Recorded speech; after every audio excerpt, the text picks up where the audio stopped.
नमस्कार प्रेक्षकांनो, नशीबवान या मालिकेच्या आजच्या भागामध्ये काय घडलं हे आपण पाहूयात. उर्वशी गिरिजाच्या सणसणीत कानामागे ओढते. आता गिरिजा मनात म्हणते, तुम्हाला जितकं मारायचं ना तितकं मारा, मी काहीच बोलणार नाही. याने जर रुद्र माझ्याशी बोलणार असतील ना तर मला हे सुद्धा मान्य आहे. आता उर्वशी पुन्हा तिला मारायला लागते, पण रुद्र तिचा हात मध्येच धरतो. आता रुद्रमध्ये आल्यामुळे गिरिजाला तर खूप समाधान वाटतं की यांनी मला मारण्यापासून वाचवलं. आणि उर्वशी मात्र चांगलीच घाबरते, कारण आता तिचा चेहरा रुद्रसमोर येणार. रुद्र रागातच म्हणतो की आत्या, हे काय करतेस तू? ज्या गोष्टीमुळे मला गिरिजाचा राग आलाय तीच गोष्ट तू करतेस. तुझा त्यांनी अपमान केला होता म्हणून मी त्यांच्याशी बोलत नाही आहे आणि तू आता तेच करतेस. उर्वशी सफाई देऊ लागते, अरे रुद्र, मी काहीच केलं नाही, विचार ना तिला, तीच मला म्हणाली की मारा म्हणून. रुद्र म्हणतो, म्हणजे मी जर मध्ये पडलो नसतो तर तू त्यांना मारतच राहिली असती का? माझ्या मनामध्ये तुझ्याबद्दल खूप आदर आहे आणि तो जर तसाच टिकून राहायचा असेल ना तर तू यांच्याशी नीट वाग. आता तो परखडपणे उर्वशीलाच बोलतो, त्याच्यामुळे उर्वशीचा चेहरा तर मात्र पाहण्यासारखा झालेला असतो. आता इकडे नागेश्वर मनात विचार करतो की या पोरीने तर सगळा डावच पलटवला की.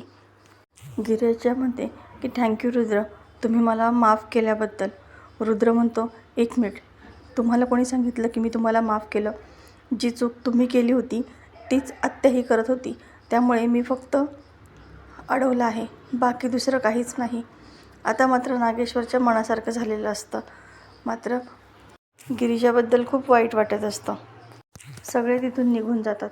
गिरिजा मनात विचार करते की यांच्याशी बोललं पाहिजे, तरच मला त्यांना पटवून देता येईल की या सगळ्यामध्ये माझी काहीच चूक नव्हती. हे सगळं आत्तेसासूबाईंनीच मला भडकवल्यामुळे झालं आहे. आता गिरिजा फार रडत असते आणि काय करता येईल जेणेकरून रुद्र तिच्याशी बोलायला लागेल हाच विचार करते. आणि मग ती ठरवते की त्याच्यासाठी एक चिठ्ठी लिहायची. आता रुद्र त्याच्या कामामध्ये व्यस्त असतो. प्रभास तिथेच झोपलेला असतो आणि गिरिजा प्रभासच्या खोलीमध्ये येते. तिने रुद्रसाठी एक चिठ्ठी लिहिलेली असते आणि मनात विचार करते की यांनी ही चिठ्ठी वाचली आणि त्याप्रमाणे जर केलं ना तर मला सगळं मनमोकळेपणाने त्यांच्याशी बोलता येईल. रुद्रच्या कामाच्या फाईलच्या खाली ती चिठ्ठी ठेवते आणि तिथून जायला लागते. तितक्यात रुद्र तिथे येतो. तो तिच्याशी एकही अक्षर बोलत नाही आणि लगेच स्वतःचं काम करायला सुरू करतो. समोरच पडलेल्या फाईलच्या खाली ती चिठ्ठी असते, मात्र रुद्र त्याच्या कामामध्ये व्यस्त असतो. तो काही ती चिठ्ठी पाहतच नाही. आता नागेश्वर म्हणतो, काय दीदी, मानलं की नाही? हे बघा, आम्ही आत्ता त्या गिरिजाला सून म्हणून स्वीकारलं आणि एक आनंदाची बातमी मिळाली की नाही, म्हणजे चिरंजीव आणि ती गिरिजा यांच्यामध्ये चांगलंच भांडण लागलं की आता ते दोघं एकमेकांचं तोंडही बघणार नाहीत. उर्वशी म्हणते, म्हणजे मी काहीच केलं नाही का? नागेश्वर म्हणतो, अहो केलं होती ती, तुम्ही हे सगळं केलं, पण आता तुम्ही एक महत्त्वाचं काम करा. आता प्रभास मात्र एकटा असेल. चिरंजीवांना काहीतरी गोड बोलून तिथून बाजूला पाठवा आणि 24 तास त्या प्रभास बरोबर राहा. त्याला आपल्याला बोलतं करावंच लागणार आहे. उर्वशी आता त्या प्रभासची सेवा करायला काही तयार नसते. त्याने मारलेली कानाखाली मी अजूनही विसरलेली नाही आहे दादासाहेब. पण नागेश्वर तिला समजावतो, हे बघा दीदी, एकदा आपलं काम साध्य झालं ना की मग त्या प्रभासचं काय करायचं ते आपण करूयात, तोपर्यंत थोडा धीर धरा. नागेश्वर मनातच म्हणतो, अजून एका व्यक्तीचं सुद्धा तोंड उघडायचं आहे, तिचासुद्धा निकाल लवकरच लावावा लागणार आहे. आता इकडे वासंती गिरिजाकडे येते, तेव्हा वासंतीला गिरिजा म्हणते की आई, मी यांच्यासाठी एक चिठ्ठी लिहिली आहे. देवी आईच्या मंदिराच्या मागे जो डोंगर आहे तिथं मी त्यांना भेटायला बोलवलं आहे, पण ते येतील ना भेटायला? वासंती म्हणते की हो, तो नक्की येईल, कारण तू एखाद्या अशा अडवळणी ठिकाणी जातेस ना हे त्याला अजिबात पटणार नाही, त्यामुळे तो तिथे नक्की येईल. गिरिजा म्हणते, पण त्यासाठी त्यांनी ती चिठ्ठी वाचली पाहिजे ना, आणि त्यांनी चिठ्ठी वाचली की नाही हे मला कसं कळेल? तेव्हा वासंती म्हणते, मी अंदाज घेते आणि तुला सांगते. आता इकडे उर्वशी प्रभासकडे येते आणि म्हणते, काय प्रभास, बरं वाटतंय ना आता? कारण आता 24 तास मीच तुझी सेवा करणार आहे ना, तुला काय हवं नको ते मीच पाहणार आहे. प्रभास म्हणतो, जे कधी जन्मात जमलं नाही ते कशाला करायला पाहतीयस? नाही जमणार तुझ्याच्याने ते. तितक्यात उर्वशीची नजर टेबलवर असणाऱ्या त्या चिठ्ठीकडे जाते. ही कसली चिठ्ठी आहे ते पाहण्यासाठी ती पुढे जाणार, तितक्यात रुद्र तिथे येतो आणि वासंती तिथल्या फाईल उचलून ती चिठ्ठीसुद्धा स्वतःच्या हातामध्ये घेते आणि रुद्रला फक्त फाईल देऊन घाईघाईने तिथून निघून जाते. तिच्या खोलीमध्ये येऊन ती चिठ्ठी वाचते. त्यामध्ये लिहिलेलं असतं की रुद्र, मला तुमच्याशी खूप महत्त्वाचं बोलायचं आहे. प्लीज मला संध्याकाळी 4 वाजता मंदिराच्या पाठीमागच्या माळावरती भेटा. आता उर्वशी म्हणते, ही पोरगी ना प्रयत्न करायचे सोडणार नाही. एकदम गोचिडासारखी चिकट आहे. पण या चिठ्ठीचा मला हवा तसा मी फायदा नक्कीच करून घेऊ शकते. ही चिठ्ठी आता मला प्रभासपर्यंत बरोबर पोहोचवणार. तितक्यात सावी तिथं येते आणि ती सावीला सांगते की मी जे सांगेल ना तसं आणि तसंच करायचं आहे.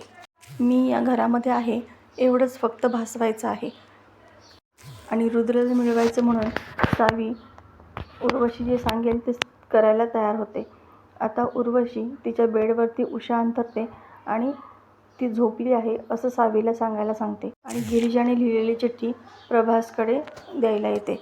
आता इकडे गिरिजा येते पण प्रभास तिथे झोपलेला असतो. समोर ती टेबलवर पाहते मात्र तिथे चिठ्ठीच नसते. आता गिरिजाचा असा समज होतो की यांनी ती चिठ्ठी पाहिली आहे, म्हणजे हे 4 वाजता मंदिराच्या पाठीमागे नक्की येतील. तितक्यात उर्वशी तिथे येते आणि विचारते, काय गं, कशाला आली होतीस? गिरिजा घाबरूनच सांगते की प्रभास काकांची तब्येतीची चौकशी करायला आले होते.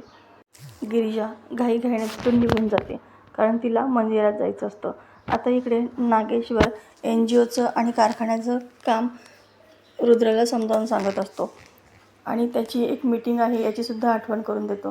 तेव्हा रुद्र म्हणतो, हो आहे माझ्या लक्षात, मी संध्याकाळी 4 वाजता मंदिरामध्ये जाणार आहे. तितक्यात वासंती तिथं येते आणि रुद्र वासंतीला तेच सांगतो. तेव्हा वासंतीला असं वाटतं की गिरिजाला भेटायचं, सर्वांना सांगायचं नाही म्हणून तो मीटिंगचं कारण करतो आहे आणि मग रुद्र तिथून निघून जातो. आता इकडे प्रभास झोपेतून उठतो. आजूबाजूला कोणीही नसतं. त्याच्या मनामध्ये शंका येते की आता रुद्र आणि गिरिजा तर इथे नाही आहेत, पण मग त्यांना माझ्या मनातील सगळं सत्य कधी सांगू? आणि तितक्यात त्याची नजर टेबलवरती असणाऱ्या मोबाईलवरती जाते. आता तो मोबाईल पाहतो तर तो मोबाईल अनलॉकच असतो आणि तो रुद्राचा मोबाईल असतो. तो त्या मोबाईलमध्ये एक व्हिडिओ रेकॉर्डिंग करतो की रुद्र आणि गिरिजा, खूप दिवसांपासून मला तुम्हाला एक गोष्ट सांगायची आहे. ही संपत्ती, हा वाडा आहे, कारखाने जे सगळे आहेत ना ते नागेश्वरने हडप केलेले आहेत. हे सगळं वैभव अंगद महाजन आणि देवकी महाजन यांचं आहे. नागेश्वरने अंगद महाजनला जिवंत जाळलं, माझ्या समोर जाळलं. मी होतो तिथे, पण त्यांची मुलगी आणि देवकी दोघेही या सगळ्यातून वाचले. त्यातूनसुद्धा त्या दोघी मायलेकींची ताटातूट झाली, पण मी त्या पोरीला वाचवलं. आणि या खऱ्या संपत्तीची वारसदार कोण आहे तुला माहिती आहे का? तुझी बायको गिरिजा, तीच आहे या घरची खरी वारसदार, या सगळ्या संपत्तीची हकदार. प्रभासने सगळं सत्य त्या मोबाईलमध्ये रेकॉर्ड केलेलं असतं. पुढे तो बोलणार तितक्यात गिरिजा त्या ठिकाणी येते. आता गिरिजाने हे सगळं ऐकलं असेल की नाही हे सगळं पाहणं रंजक ठरणार आहे. पण येणाऱ्या भागामध्ये आपल्याला पाहायला मिळणार आहे की उर्वशीने धोक्यानेच गिरिजाची चिठ्ठी प्रभासला देऊन मंदिराच्या माळावरती बोलवलेलं असतं. त्या दोघांमध्ये वाद होतात आणि उर्वशी चक्क प्रभासला दरीमध्ये ढकलून देते आणि हे सगळं गिरिजा पाहते. ती धावत पळत येऊन रुद्रला आवाज देऊ लागते आणि घरी येऊन रुद्रला सांगते की प्रभास काका गेले, त्यांना आत्तेसासूबाईंनी दरीमध्ये ढकलून दिलं. आता रुद्र गिरिजाच्या बोलण्यावर विश्वास ठेवील का? त्याच्या मोबाईलमध्ये असणारा व्हिडिओ त्याच्या हाती कधी लागणार हे सगळं पाहणं अतिशय रंजक ठरणार आहे. अशाच मालिकेच्या नवनवीन व्हिडिओ अपडेटसाठी चॅनलला सबस्क्राईब करा. नोटिफिकेशनसाठी बेल आयकॉन अवश्य दाबा. व्हिडिओ पाहिल्याबद्दल धन्यवाद.